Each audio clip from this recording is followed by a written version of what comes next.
Magandang araw ho sa inyong lahat. Ngayon po ay Saturday. It's our Strong Family Prayer and Exhortation. Kumusta na po kayo? Tayo po muli ay dadako sa pananalangin at magpapasalamat sa kabutihan ng Diyos na patuloy niya tayong ginagamit na magandaluyan ang pagpapalang kaalaman sa bawat pamilyang Pilipino. Shall we pray? O aming Ama, maraming salamat sa araw na ito. Pagpalain niyo po kami sa lahat ng aming gagawin at kayo maitaas at mapapurihan ng bawat pamilyang Pilipino sa pangalan ni Jesus. Amen. Nais natin ipagpatuloy ho yung ating strong exhortation from the book of Ephesians chapter 1 and verse 12. But I would, you should understand, brethren, that the things which happen unto me have fallen out rather unto the furtherance of the gospel. Well, bagamat may mga nangyayari sa buhay ni Apostle Paul, mga bagay na kung saan ay nangyayari din naman sa atin, pero hindi ito ang dahilan upang tumigil tayo sa gawain ng Panginoon.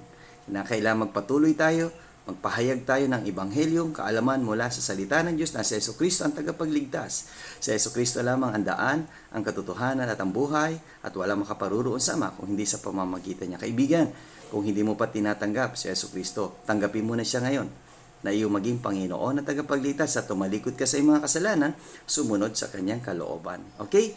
Upang sa ganon, mas magiging matatag ang iyong pamilya dito sa mundo. See you again tomorrow sa ating Strong Family Prayer and Exhortation.